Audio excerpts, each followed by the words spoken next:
दोस्तों मेरे पास स्टैंड अभी नहीं है, इसीलिए अभी हम ऐसे ही वीडियो बना रहे हैं। देखिए क्लास 10 एक्सरसाइज 12.2 का क्वेश्चन नंबर 6 है। एक बड़ा बेलन है जिसका ऊंचाई 220 सेंटीमीटर है और व्यास 24 सेंटीमीटर है। उसके ऊपर एक छोटा बेलन अर्धारोपित है जिसका ऊंचाई 60 सेंटीमीटर और त्रिज्या 8 सेंटीमीटर है। पहले मैंने बड़े बेलन का ऊंचाई ज्ञात किया, दिया हुआ है, व्यास दिया हुआ है, त्रिज्या ज्ञात किया।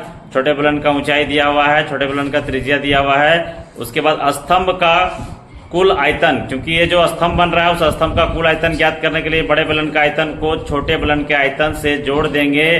पाई आर स्क्वायर H1 बड़े बेलन का H1 कर दिए, छोटे बेलन का H2 कर दिए। बड़े बेलन का त्रिज्या R1 कर दिए और छोटे बेलन के त्रिज्या को R2 कर दिए। दोनों का सूत्र लिखें, pi r square H plus pi r square H2 करके कॉमन है। पाई तो पाई को बाहर कर दिए, अंदर में बचा R1 square H1 plus R2 square H2। अब यहाँ पे 3.14 लेने बोला है पाई का मान, तो पाई का मान 3.14 ले लिए। R1 आपका 12 है तो 12 स्क्वायर हो जाएगा, 12 गुने 12, और H1 220 है प्लस R2 आपका 8 है तो 8 गुने 8 हो जाएगा, और ऊंचाई 60 है, 60 हो जाएगा। 12 को 12 से और 220 से गुना किए 31,680 आया, और 8 को 8 से गुना करके 60 से गुना किए 3840 आया। फिर दोनों को जोड़ के 35 5 20 आया। 3.14 से गुना कर दिए तो इकाई दहाई सैकड़ा 1,11,532.8 सेंटीमीटर क्यूब। अब चूंकि 1 सेंटीमीटर लोहे का आयतन जो है, आयतन का द्रव्यमान जो है वो 8 ग्राम दिया हुआ है, तो कुल द्रव्यमान हो जाएगा, कुल द्रव्यमान वो 8 से गुना हो जाएगा। जो आयतन आया है वो आंसर आपका आ जाएगा इकाई दहाई सैकड़ा 1000 10,000 लाख 8,92,262.4 ग्राम। जिसको केजी में बदल देंगे, 1000 से भागा दे देंगे तो 892.26 केजी आंसर आ जाएगा। चलिए मिलते हैं नेक्स्ट वीडियो में स्टैंड के साथ, क्योंकि अभी स्टैंड हम खरीदने के लिए ऑर्डर दिए हुए हैं। कल आ जाएगा, कल से हमारा वीडियो बनेगा फुल वीडियो। धन्यवाद। चलिए एक्सरसाइज 12.2 का क्वेश्चन नंबर 7 देखेंगे। इसमें एक ठोस है जो नीचे अर्धगोला लगा हुआ है, उसके ऊपर से एक शंकु अर्धारोपित है। वो ठोस जो है वो 180 जो शंकु है आपका 120 सेंटीमीटर लंबाई है, उसका ऊंचाई है, और जो अर्धगोला है उसका त्रिज्या जो है अर्धगोला का वो 60 सेंटीमीटर दिया हुआ है। वो ठोस एक उसी त्रिज्या के बेलन के अंदर में रखा गया है, यानी उस ठोस को, जो एक बेलन है जो 180 सेंटीमीटर ऊंचाई का है, 60 सेंटीमीटर त्रिज्या का है, उसमें उसको रखा गया है। उसमें कुछ पानी था, पूरा पानी भरा हुआ था, उसमें रख दिया गया। और आपको ज्ञात करना है कि जब उस ठोस को उस बेलन के अंदर डाला गया तो कितना पानी शेष बचा उस बेलन में। तो हम लोग आते हैं, सबसे पहले लिखेंगे कि अर्धगोले तथा शंकु का त्रिज्या जो R से इंडिकेट किया गया है। चूंकि सबका R एक ही है इसीलिए 60 सेंटीमीटर एक ही बार लिख दिए। बेलन का त्रिज्या भी 60 सेंटीमीटर है, वो भी लिख दिए। शंकु का ऊंचाई यानी H1 से इंडिकेट किए, क्योंकि शंकु का ऊंचाई अलग है और बेलन का ऊंचाई अलग है। तो शंकु का ऊंचाई को H1 से इंडिकेट किए 120 सेंटीमीटर, बेलन का ऊंचाई H2 से इंडिकेट किए 180 सेंटीमीटर। अब ठोस का आयतन पहले ज्ञात करेंगे। ठोस का आयतन बराबर अर्धगोले का आयतन प्लस शंकु का आयतन। अर्धगोले का आयतन प्लस शंकु का आयतन। अर्धगोले का आयतन 2/3 पाई आर क्यूब प्लस शंकु का आयतन 1/3 पाई आर स्क्वायर H बराबर। हम लोग क्या किए कि 1/3 को कॉमन निकाल लिए, पाई को कॉमन निकाल लिए, R स्क्वायर को कॉमन निकाल लिए, क्योंकि R भी बराबर है। तो अंदर में बचा 2R प्लस H1। अब सबका मान बैठाएं और 3 को 60 से काट दिए, 20 से कटा। उसके बाद सबको गुना कर दिए, 22 गुना 20 गुना, और 60 को 2 से गुना किए और 120 से जोड़ दिए। तो सब मिला करके 26,400/7 आया।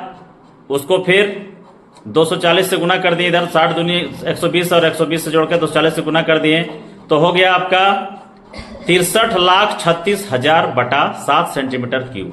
अब हम लोग बेलन का आयतन ज्ञात करेंगे। जो बेलन है उसका आयतन ज्ञात करेंगे। बेलन का आयतन का सूत्र होता है पाई स्क्वायर H2, इसलिए दिए क्योंकि यहाँ पे H1 शंकु का ऊंचाई को माने थे, तो बेलन का ऊंचाई को H2 मान लिए।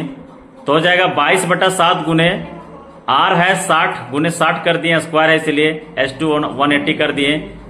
कटेगा नहीं इसलिए सबको गुना कर दिए, तो आ गया आपका 1,00,000 इकाई दाएं सैकड़ा हजार 10,000 लाख 10 लाख करोड़ 1,42,56,000/7 सेंटीमीटर क्यूब। अब शेष बचे पानी का आयतन ज्ञात करने के लिए बेलन का आयतन माइनस ठोस का आयतन, क्योंकि बेलन का जितना आयतन था उसमें उस ठोस को डाले, इसलिए उस ठोस का आयतन को घटा देंगे तो बाकी पानी उस ठोस के आयतन के बराबर पानी बाहर निकल जाएगा। तो जो शेष पानी बचेगा उसी का हम लोग ज्ञात करेंगे। तो वो हो जाएगा आपका बेलन का आयतन 1,42,56,000/7 को घटा देंगे 63,36,000/7 से। भिन्न का जोड़ घटाव करेंगे, 7 को लघुत्तम देंगे, जस का तस ऊपर में आ जाएगा। घटा देंगे तो घटाने के बाद हो जाएगा आपका 79,20,000/7 सेंटीमीटर क्यूब, जो कि भागा देने के बाद आपका आंसर आएगा 11,31,428.5714,285। चूंकि हम जान रहे हैं कि ये बहुत लंबा है, सेंटीमीटर में लेंगे तो बहुत लंबा, यहां भी आंसर आप डाल सकते हैं। इसको हम लोग सेंटीमीटर को मीटर में चेंज करेंगे। तो चूंकि 100 सेंटीमीटर बराबर 1 मीटर होता है, तो क्यू है इसलिए 2 तिया 6 ठो जीरो इसमें लग जाएगा। तो इकाई दहाई सैकड़ा हजार 10,000 लाख 10 लाख 10 लाख सेंटीमीटर क्यूब बराबर 1 मीटर क्यूब हो जाएगा। और उसको 6 जीरो है तो उसको भागा दे करके 6 जीरो यानी कि दशमलव आपका 8 में है, तो 8 के बाद गिनेंगे 6 संख्या 1 2 3 4 5 6 1 पॉइंट आपका पॉइंट लग जाएगा। तो 1.131 मीटर क्यूब आपका आंसर आ जाएगा। तो मैंने आपको क्वेश्चन नंबर 6 और 7 दोनों बताया, चूंकि हमारे पास कुछ सुविधाओं का अभाव था इसलिए। तो वीडियो में बने रहने के लिए धन्यवाद। आगे हम लोग फुल वीडियो कल प्रस्तुत करेंगे, तब तक के लिए धन्यवाद। अब 12.2 का क्वेश्चन नंबर 8, इसमें दिया हुआ है कि एक गोला और बेलन से मिल करके एक बीकर बना हुआ है, एक कांच का बीकर बना हुआ है, बर्तन बना हुआ है। जो नीचे एक गोला बना हुआ है, गोला 8.5 सेंटीमीटर व्यास का है और ऊपर में एक बेलन लगा हुआ है, जो बेलन 8 सेंटीमीटर ऊंचाई का है और 2 सेंटीमीटर व्यास का है। तो हम लोग पहले गोले का व्यास ज्ञात दिया हुआ है 8.5 सेंटीमीटर, तो गोले का त्रिज्या निकाल लेंगे, R1 मान लेंगे, इसको 4.25 सेंटीमीटर आ जाएगा। बेलन का व्यास 2 सेंटीमीटर दिया हुआ है, तो बेलन का त्रिज्या ज्ञात कर लेंगे, इसको R2 मान लेंगे, 2/2 व्यास बटा 2 कर देंगे, 2 से काट देंगे, 2 काट देंगे तो 1 बचेगा।